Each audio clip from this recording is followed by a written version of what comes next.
오늘은 토요일이다. 비는 새벽부터 왔는지 이미 땅이 조금 축축하다. 그리고 아침부터 비가 오기 시작했다. 오늘도 저번에 이어서 10년 전 서울 직장 생활에 대해 이야기하겠다. 공동 입찰한 회사와의 계약 기간은 8개월이었고 그 계약 기간이 종료되면 대구로 내려갈 줄 알았다.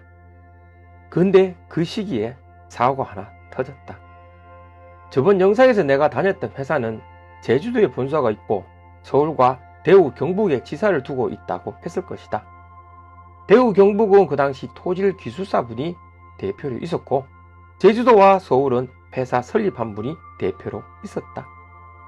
문제는 설립한 대표분은 입찰 계약만 관심을 가졌고 수의 계약에는 관심이 없었다.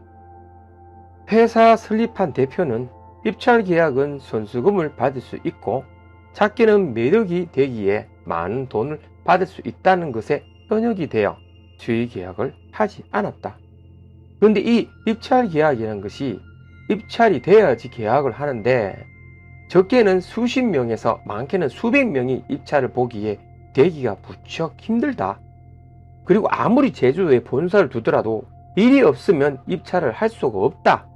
그런데도 본사 대표는 계속 그 입찰만 보고 있는 것이다. 그것에 반하여 토질 기술사를 가지신 대우 경북 대표는 입찰에서 받은 하도와 수의 계약을 가리지 않고 받았다. 그분은 회사가 안정적인 자리에 안착하기 위해서는 이것저것 가리지 않고 일을 해야 한다는 생각이었고 입찰 계약은 용역 기간이 길기에 아무리 성수금을 받고 일을 진행하더라도 미수금을 받기까지 너무 기한이 길기에 이 3개월 내에 용역비를 받을 수 있는 수의 계약도 같이 받아서 일을 해야 한다고 했다. 그러나 그의 행동이 본사 대표는 마음에 안 들었던 모양이었다. 결국은 언제 될지 모르는 입찰 계약만 바라보다 직원들 월급도 계속 한 달씩 못 주게 되는 상황까지 이르게 된다. 이러한 상황까지 오게 되자 대구 경북 대표가 몇 번의 상황 설명을 하였지만 본사 대표는 그것을 인지하기 못하고 자신의 생각이 옳다고 말을 계속했다. 결국은 대구 경북 대표는 잠수를 타고 사라지게 되고 이 상황의 심각성을 알게 된 그가 데리고 온 직원들이 그 대표를 찾아가게 된다.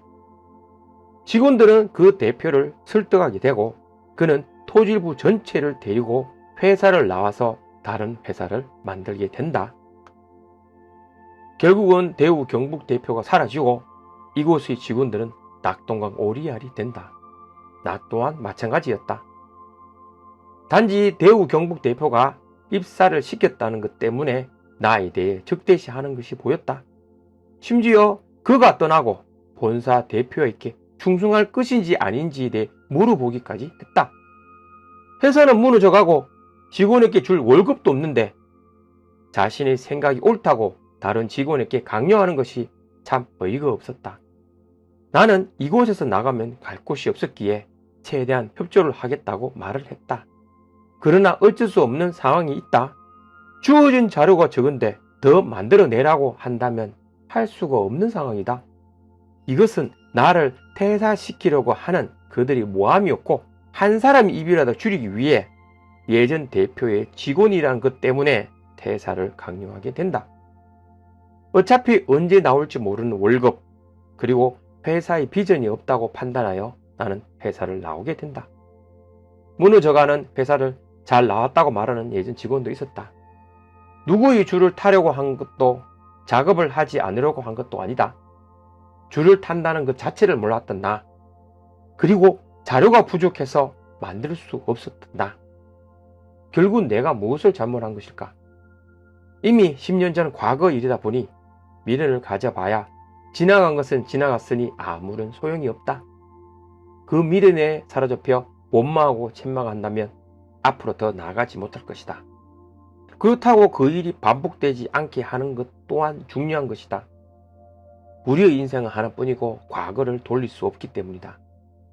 그렇지만 이러한 일이 계속 반복된다. 비슷한 일이 반복해서 일어난다면 그것은 누구의 잘못일까? 이건 역시나 내 인생의 풀리지 않는 조각일까? 자꾸 의문만 남기고 오늘 이야기는 여기까지 하겠다.